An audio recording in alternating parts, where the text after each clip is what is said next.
दोस्तों, वैसे तो इस दुनिया की पॉपुलेशन 700 करोड़ से भी कहीं ज़्यादा है और इनमें से लगभग सभी को अमीर बनना है इंक्लूडिंग मी। पर क्या आप में से ज़्यादातर लोगों को अमीर बनने का असली मतलब भी पता है? चलिए, आपके पास 10 सेकंड्स हैं। अपने माइंड में इमेजिन करिए कि आखिर एक अमीर बनना होता कैसा है।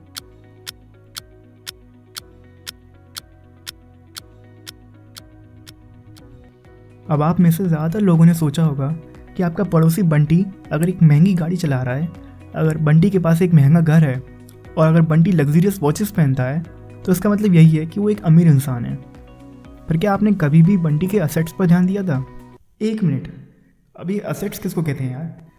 अब जो लोग ये बात नहीं जानते हैं, रॉबर्ट कियोसाकी, जिन्होंने न्यूयॉर्क टाइम्स की best selling book rich dad poor dad लिखी है, उन्होंने उस किताब में बताया एक बात जो अमीर लोगों को दूसरे लोगों से अलग बनाती है। उन्होंने उस किताब में बताया कि अमीर लोग अपनी कमाई का पहला हिस्सा हमेशा असेट्स खरीदने में खर्च कर देते हैं, वहीं दूसरे लोग ठीक इसका उल्टा करते हैं। वो हमेशा अपनी कमाई का पहला हिस्सा लायबिलिटीज खरीदने में खर्च कर देते हैं। दोस्तों, आज के इस वीडियो में हम जानेंगे कि रॉबर्ट कियोसाकी के रिच डैड हमेशा फाइनेंशियल एजुकेशन को फॉर्मल एजुकेशन से ज़्यादा इंपॉर्टेंस क्यों देते थे और ऐसी कौन सी 5 बातें हैं जिन्हें फॉलो करके अमीर लोग और अमीर बन जाते हैं और गरीब और मिडिल क्लास लोग अपनी पूरी ज़िंदगी सिर्फ पैसों के लिए स्ट्रगल ही करते रहते हैं। The rich don't work for money, यानी अमीर लोग कभी भी पैसे के लिए काम नहीं करते। चलिए मान लेते हैं कि आपके पास 2 चॉइसेस हैं। पहली ये कि आप एक बिजनेस ओनर हैं जहाँ पर आप रोज़ 12 से 13 घंटे काम करते हैं और महीने का मुश्किल से 30,000 कमा पाते हैं। और सेकंड ऑप्शन में आप एक मल्टीनेशनल कंपनी में जॉब करते हैं जहाँ हर महीने की महीने आपको अपने बैंक अकाउंट में 80,000 रुपये मिल जाते हैं। तो आप अब इनमें से कौन सा ऑप्शन चूज़ करेंगे? आप में से सभी लोगों ने सेकंड ऑप्शन को ही चूज़ किया होगा क्योंकि इसमें आपको रुपये ज़्यादा मिल रहे हैं। और अगर ऐसा है, यानी आपने सेकंड ऑप्शन को चूज़ किया है, तो आप रेड रेस का हिस्सा हैं। रॉबर्ट कियोसाकी ने अपनी बुक में बताया है कि हम सभी को मेनली 2 इमोशंस कंट्रोल करते हैं। पहला है फियर और दूसरा है ग्रीड। हम सभी को कहीं ना कहीं अंदर ही अंदर डर लगा रहता है कि कहीं हमारे बैंक अकाउंट में रुपये ख़त्म ना हो जाए या फिर हमारा स्टेटस लेवल सोसाइटी में नीचे ना गिर जाए।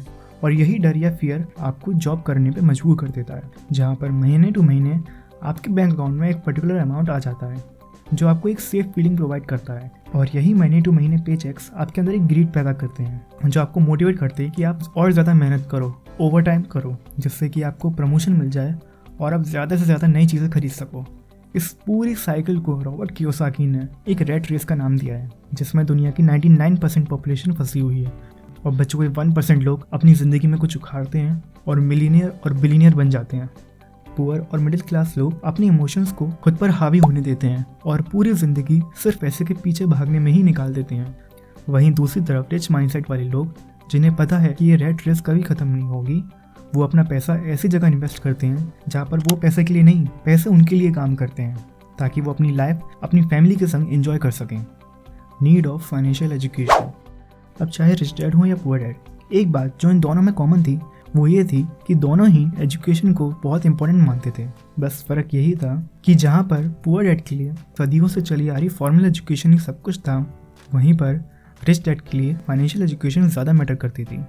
और ऐसा क्यों है वो भी मैं आपको बताता हूँ। ये हैं सुशील कुमार, केबीसी के ऐसे पहले कंटेस्टेंट जिन्होंने 5 करोड़ रुपए जीते थे। आज इनके पास बड़ा घर, गाड़ी, बैंक बैलेंस सब कुछ होता अगर इन्हें फाइनेंशियल एजुकेशन के बारे में थोड़ा भी पता होता।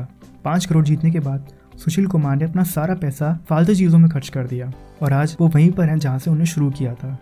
रॉबर्ट कियोसाकी बताते हैं कि ये मैटर नहीं करता कि आप कितने रुपए कमा रहे हो, मैटर ये करता है कि आप उन रुपयों से कर क्या रहे हो। अमीर लोग हमेशा अपने रुपए काम पर लगाते हैं ताकि उनसे और रुपए बनाए जाएं। वहीं इसका उल्टा मिडिल क्लास लोग पैसे आते ही गाड़ी, बाइक या फिर कुछ और चीज़ खरीदने की सोचने लगते, जो कि बाद में एक लायबिलिटी बन जाती है। ओह हाँ, चलिए मैं आपको बताता हूँ असेट्स और लायबिलिटीज़ के बीच का अंतर। अगर मैं सिंपल शब्दों में कहूँ तो असेट्स आपके पॉकेट में रुपए डालती है, यानी बिना कोई एक्स्ट्रा एफर्ट के आपकी इनकम धीरे धीरे इंक्रीज हो जाती है। और वहीं इसका उल्टा लायबिलिटीज़ आपके पॉकेट से रुपए चुराती है और धीरे धीरे आपकी इनकम लेवल गिराती रहती है। तो मेन बात यही है कि अमीर लोगों के पास असेट्स ज़्यादा होते हैं और लायबिलिटीज़ कम, और वहीं पर मिडिल क्लास लोगों के पास लायबिलिटीज़ ज़्यादा होती हैं और assets come. Mind your own business.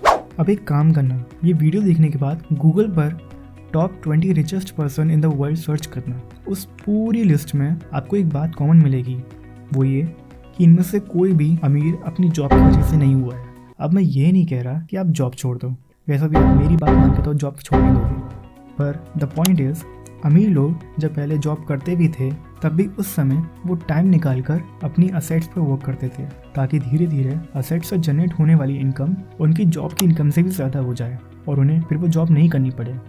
एक बात हमेशा ध्यान रखना, आपके असेट्स आपके बेस्ट एम्प्लॉयज़ हैं, वो हमेशा आपके लिए काम करेंगे 24/7 बिना कोई शिकायत के और बिना कोई सैलरी के।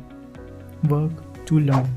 अपनी book rich dad poor dad में रिच डैड हमेशा एक बात पर फोकस करते हैं, you want to know a little about a lot, यानी थोड़ा ही सही आपको बहुत सारी चीज़ों की कुछ ना कुछ जानकारी तो होनी चाहिए। आज के इस जनरेशन में लोग स्पेशलाइजेशन की तरफ बढ़ रहे हैं, पर रॉबर्ट कियोसाकी का मानना है कि अगर आपको एक एम्पायर खड़ा करना है तो आपको उस बिजनेस के हर एस्पेक्ट के बारे में कुछ ना कुछ तो जानकारी ज़रूर होनी चाहिए।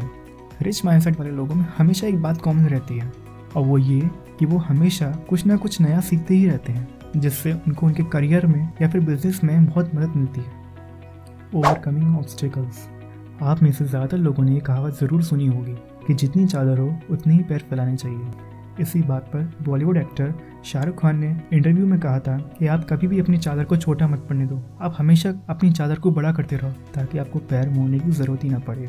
आपको अपने आसपास कई लोग मिलेंगे जो आपको ये कहकर रोक देंगे कि पैसे में कुछ भी नहीं रखा, या फिर लालच बहुत बुरी बला, या फिर इतना उड़ो मत, पर असल ज़िंदगी में ये वही लोग हैं जिन्होंने खुद कभी उड़ने की कोशिश नहीं करी। ये सोसाइटी कभी भी नहीं चाहेगी कि आप उनसे ज़्यादा अमीर हों। गरीब और मिडिल क्लास लोगों के दिमाग में यही बात एक लूप में चलती रहती है बार बार, और इसी की वजह से वो अपने गोल्स को अचीव नहीं कर पाते। वहीं पर रिच माइंडसेट वाले लोग इन सब चीज़ों को इग्नोर करके सिर्फ अपने गोल पर फोकस करते हैं। दोस्तों, rich dad poor dad personal finance के मामले में one of the best selling book है और मैं पर्सनली भी आपको ये बुक पढ़ने को रिकमेंड करूँगा। अगर आपको ये वीडियो अच्छी लगी तो प्लीज़ लाइक कर देना और हमारे इस नए चैनल को सब्सक्राइब भी कर देना और कमेंट सेक्शन में बताइए कि मैं अगली वीडियो किस पर बनाऊँ।